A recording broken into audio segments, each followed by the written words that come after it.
This short tutorial will help you understand how to enroll a new person on your team either as a customer or as a distributor.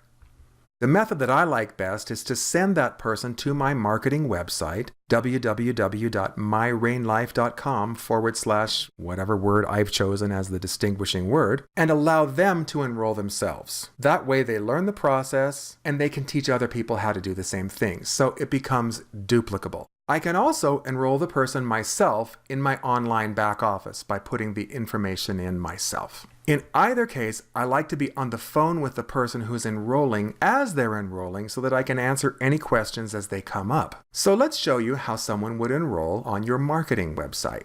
That person would open a browser on any device, whether a tablet, a phone, or a computer, and then in the address bar they would type in the address of your website, myrainlife.com/ the identifying word, and then they would click up here at the top on Buy Now. That gives them three choices. They can either shop at retail, they can become a preferred customer on AutoShip and buy at wholesale, or they can become a distributor. We're going to click on the third choice, become a distributor. Each way is very simple and very intuitive and self-explanatory. So click on Share to Earn. We're going to become a distributor. That brings up the sponsorship page. You can see that the sponsorship ID is already populated. Up at the top, you can choose from the drop-down menu whatever country you're enrolling in. You can also choose whatever language you'd like to use, and then you click Next. Every new distributor needs to choose a starter pack. They have choices all the way from Super Elite down to the basic pack.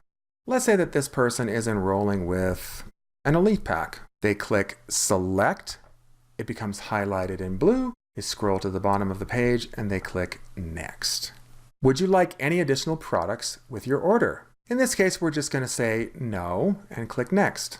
This allows them to create an AutoShip profile, highly recommended for everyone. It keeps you qualified as a distributor. Click Next, and then you'll choose whatever products you'd like to receive on AutoShip. Just understand that the person needs to know they need to choose 50 points at least of commissionable volume to receive on a monthly basis. That keeps them qualified. And each product has a listing of the CV or commissionable volume to the right. So to make it easy, we're going to just choose one box of Soul because that has 50 commissionable volume points. And then we're going to scroll down to the bottom and we're going to click Next. Now it's going to ask for our personal information. Every entry either has an asterisk next to it or it doesn't. You only need to fill in the entries that have asterisks next to them.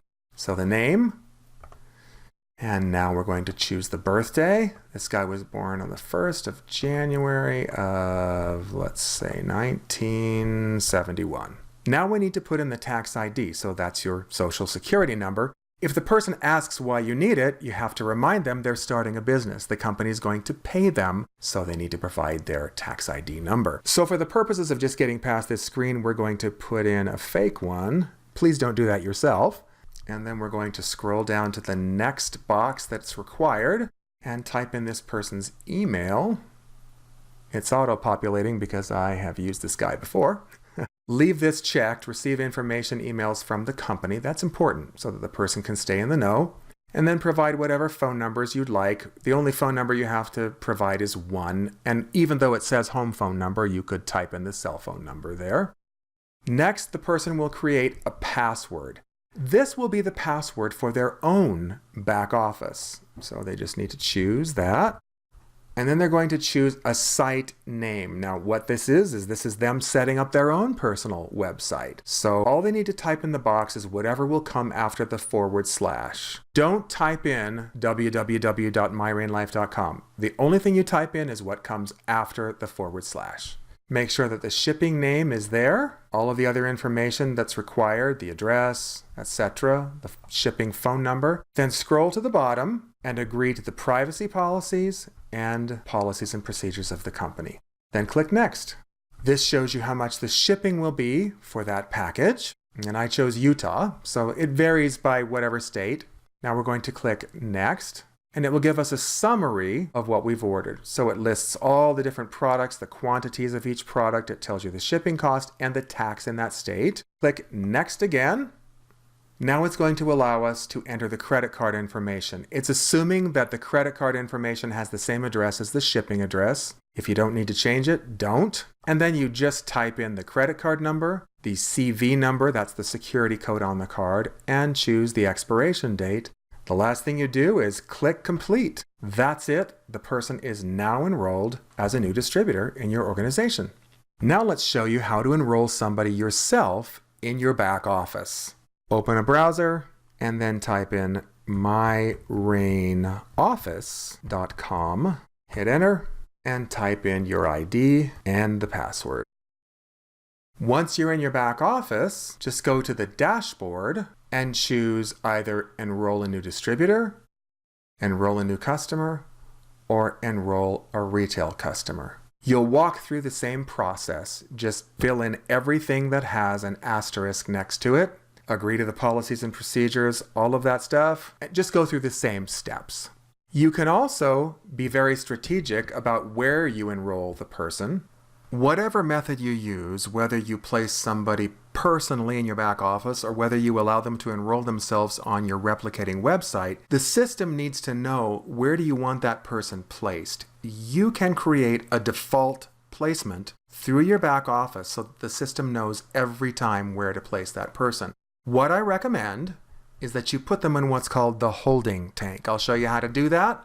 You click on My Account. You choose My Account again from the drop-down menu. Scroll to the bottom, and you'll see it says Default Placement up here at the top. Click Edit. Scroll down again, and you'll see it's using the default right now, which is just left once, right the next time, left the next time, back and forth. I would recommend choosing the holding tank. That allows you to keep the person in the system without placing them right away, and then you decide where you want to place them. You just need to make sure that you do that before the next Tuesday. Every Tuesday, the system will dump them in automatically, either on your right or your left. So just choose it before that time. So click Save. You want everybody to go into the holding tank. Now I'll show you how to place somebody from your holding tank. Go up to your dashboard, choose Holding Tank. You can see that Tony Rogers has been sponsored and is in the holding tank. Now we want to place Tony either on our right or on our left. So we're going to click Place. This gives us some options. We can either say place Tony at the bottom left of my organization, at the bottom right of my organization, or allow me to place him manually. If you choose manual placement and you click Save, it opens up the tree view. It opens up your left leg and your right leg view, and then you can click on wherever you'd like Tony to be placed. Or you can search in your downline for the specific person that you want to place him under. You can click on that person and then place him right under there. It's pretty cool and very simple to do. Don't get too uptight about thinking you need to know exactly where to place everybody right now. I'll explain some placement strategy in another short training. And that's how you sponsor people.